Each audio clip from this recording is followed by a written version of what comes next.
And now for something entirely different. Welcome to a random top 10 list on the best looking state capital cities in Victoria 3. I've gone through all 666 states in the game, built up some industry, and narrowed it down to what I think are the 10 coolest looking capital city locations. Now, because they were not built up naturally across an entire campaign, I actually think each one would look even better if focused on in an actual playthrough. This would lead to more housing and less industry filling out the locations. Massive sprawling cities may not be to everyone's taste, but I think the Victoria 3 art team has done a wonderful job with the feeling of progress over time. Now, I only know English and a little bit of Spanish, so I apologize if my pronunciation is not accurate to the native languages of these places. If you enjoy the video, please consider subscribing to the channel. Without further ado, let's get into it, y'all. Number 10. Guadalajara, capital city of Jalisco.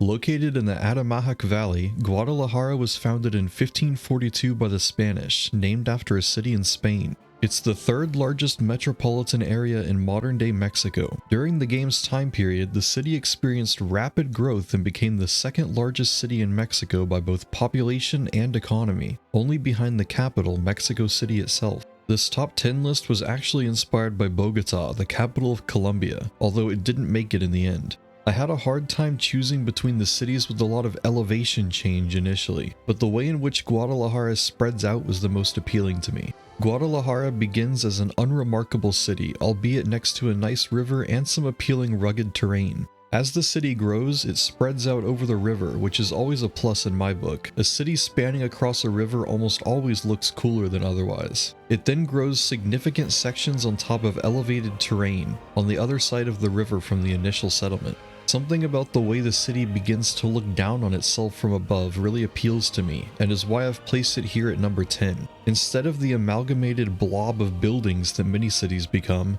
this one is broken up and spread out by its challenging terrain. The in-game city does look quite different to the modern-day city of Guadalajara, which does sit in between canyons and mountains, but does not have the same sort of drastic elevation differences between different sections of the city, or a river splitting it in half.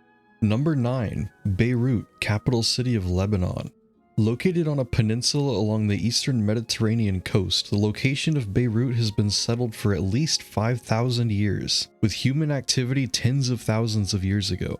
Once a Phoenician city, then Greek, then Roman, then Arabic, and fought over during the Crusades as an important trading center, Beirut has a long and storied history. The city dominates the modern country of Lebanon. Around the start date of Victoria 3, it was emerging from a low point in its history to once again become a commercial center.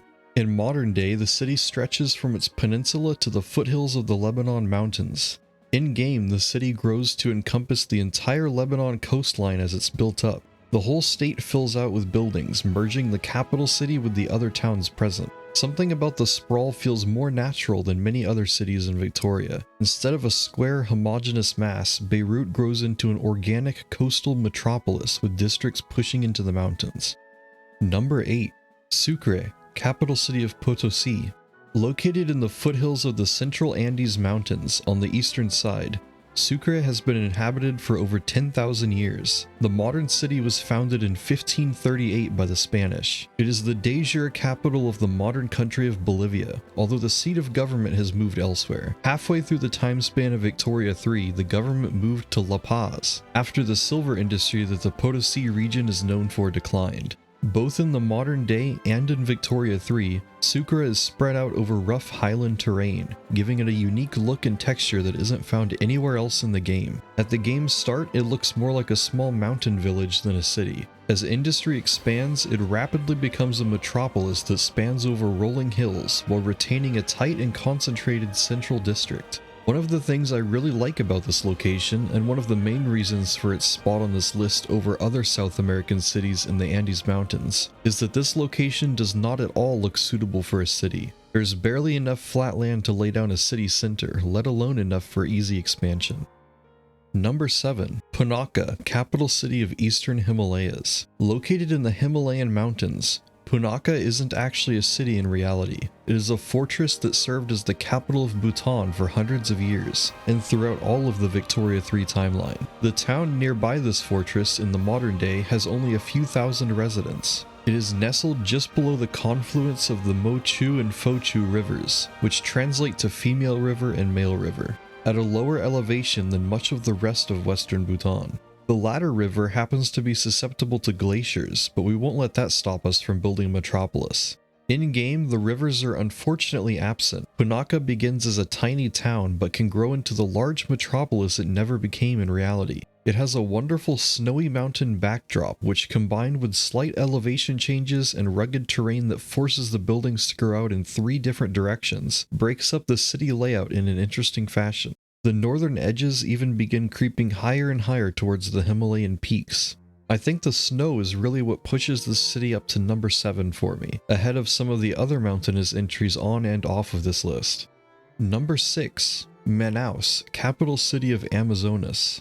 Located in the middle of the Amazon rainforest, Manaus is on the left bank of the Black River, where it flows into the Amazon River. With over 2 million people in the modern day, it's the largest city in the Amazon River basin. Founded in 1669 by the Portuguese, the site was initially a fort. By the time of Victoria III, Manaus is a village, soon to be elevated to a city. It would see rapid growth and wealth during the golden age of rubber in the late 1800s, becoming one of the first cities in Brazil to electrify.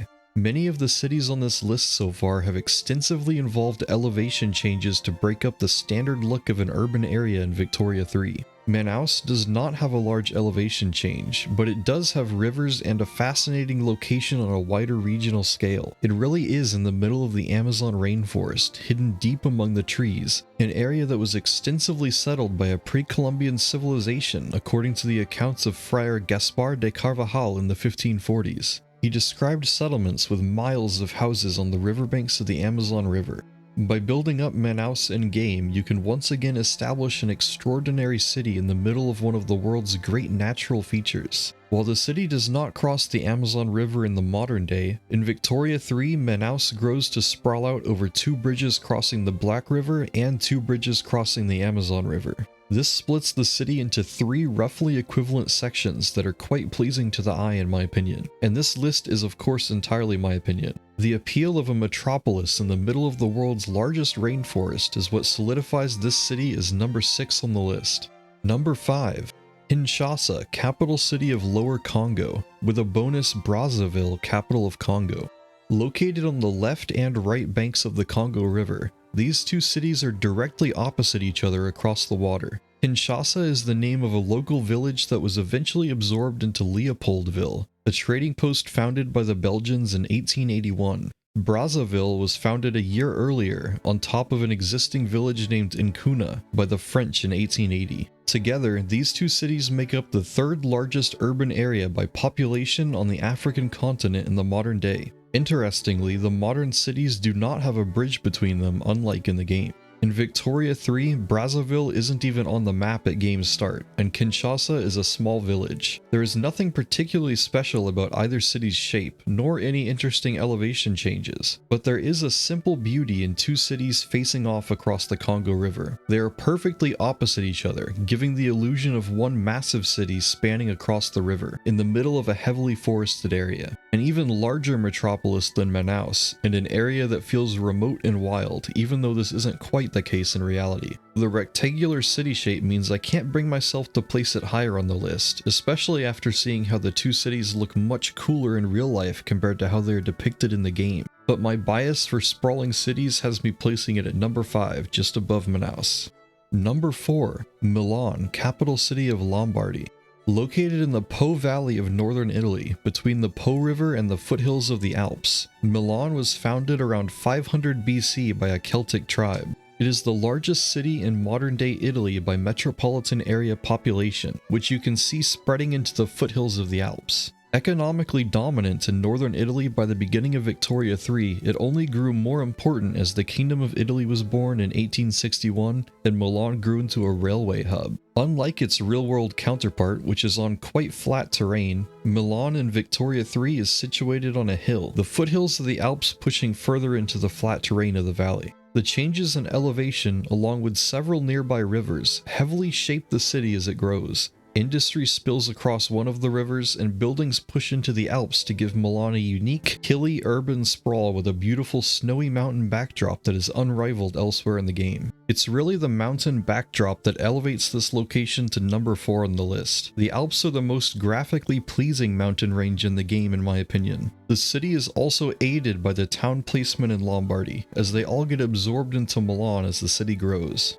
Number 3. Ambon, capital city of the Moluccas. Located on Ambon Island in reality, but spanning across several nearby islands in-game, Ambon was founded in 1521 by the Portuguese. The first and only island city on the list, I've chosen this one due to the combination of extreme island hopping with elevation and forest thrown in, as well as the island shapes being interesting. The city starts on the island of Ambon, but the sprawl spreads to 6 other islands as you develop it.